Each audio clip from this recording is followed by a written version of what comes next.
تسبیحات پر 40 روزہ اعتکاف۔ بسم اللہ الرحمن الرحیم۔ شروع علی اللہ کے نام سے جو بڑا مہربان اور نہایت رحم کرنے والا ہے۔ دن نمبر 7۔ تسبیح وَأَشْرَقَتِ الْأَرْضُ بِنُورِ رَبِّهَا۔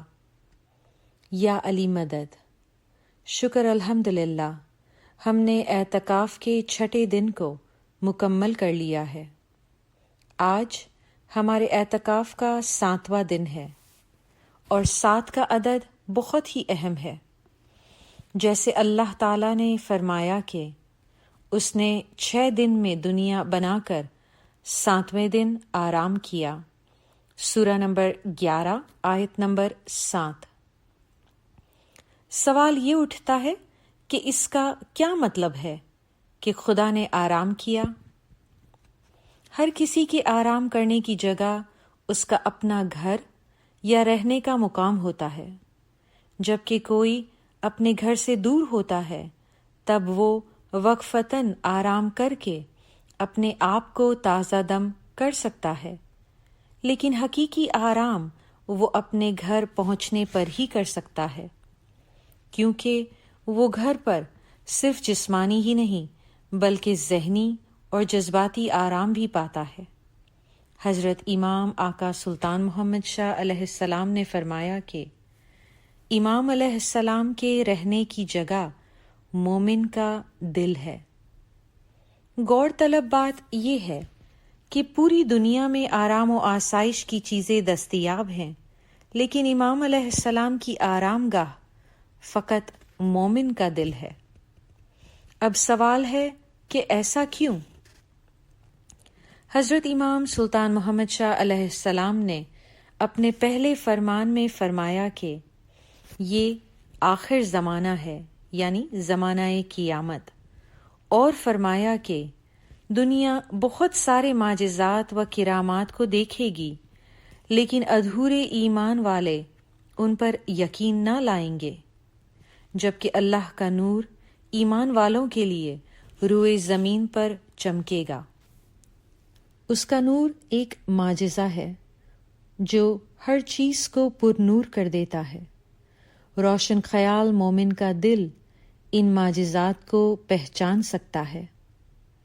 جلیل القدر قرآن میں ہے کہ ہر چیز اس کی تسبیح کرتی ہے، یہاں تک کہ تمام پہاڑ اور درخت بھی، جبکہ اس کا نور ایک معجزہ ہے جو ہر چیز کو پر نور کر دیتا ہے۔ روشن خیال مومن کا دل ان معجزات کو پہچان سکتا ہے۔ جلیل القدر قرآن میں ہے کہ ہر چیز اس کی تسبیح کرتی ہے، یہاں تک کہ تمام پہاڑ اور درخت بھی، جب اس کا نور انہیں چھو جائے۔ قرآن میں یہ بھی فرمایا گیا ہے کہ دیکھو تو زمین اور آسمانوں میں کیا کچھ ہے، مگر جو لوگ ایمان نہیں رکھتے ان کے لیے نشانیاں اور ڈراوے کچھ کام نہیں آتے، سورہ نمبر 10 آیت نمبر 101۔ یہ بات ثابت ہو چکی ہے کہ خدا کے رہنے اور آرام کی جگہ مومن کا دل ہے، گو کہ قرآن کی سورہ 11 آیت نمبر 7 میں کہا گیا ہے کہ وہ آرام کے لیے اپنے تخت پر براجمان ہو گیا جو کہ پانی پر تھا۔ یہاں ایک اور سوال پیدا ہوتا ہے کہ اس کا کیا مطلب ہے کہ عرش پانی پر تھا؟ کیا یہ کہنا ناکافی تھا کہ امام علیہ السلام ایک مومن کے دل میں آرام کرتا ہے؟ یہ بات جاننا ضروری ہے کہ قرآن تاریخ کی نہیں بلکہ تعلیمات کی کتاب ہے، اس لیے ضروری ہے کہ وقت نظر سے اسے دیکھا جائے۔ یہ صحیح ہے کہ امام علیہ السلام کا انتخاب و آرام کی جگہ مومن کا دل ہے، لیکن اس دل کو پانی سے بھرا ہونا چاہیے، کیونکہ اس کا تخت پانی پر ہے۔ دیگر الفاظ میں مومن کے دل پر ایک شرط رکھی گئی ہے، وہ یہ کہ اسے نہ صرف اپنے دل کو پاک و پاکیزہ رکھنا ہے بلکہ اسے پانی سے بھی بھرنا ہے۔ لفظ پانی علامتی طور پر قرآن اور فرمان میں حقیقی علم کے لیے استعمال ہوا ہے۔ ایک مومن حقیقی علم ہی کے ذریعے سے اپنے آپ کو پاکیزہ کر کے اپنے مولا کو اپنے دل میں تشریف لانے کی دعوت دیتا ہے۔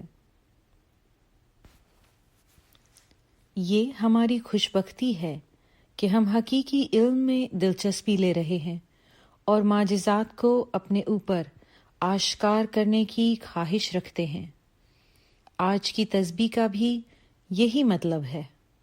اور زمین اپنے رب کے نور سے چمکے گی۔ سورہ نمبر 36 آیت نمبر 69۔ نور الہی اول تھا سو آخر جگ میں پایا ظہور، اسی دین کے تابع ہووے اس میں روشن ہووے رب کا نور۔ ختم کیا اس کلام کو سب ظاہر کہہ سنایا، سو پڑھو سیکھو اور سناؤ یوں مولا نے حکم فرمایا۔ اوپر دیے گئے کلام مولا کے پارٹ میں مولا علی علیہ السلام فرماتے ہیں کہ وہ حقیقی مومن جو صراط مستقیم کو سمجھتے ہوئے اس پر چلتا ہے، تب اس کا عالم شخصی یعنی زمین یقینی طور پر خدا کے نور سے چمک اٹھتا ہے۔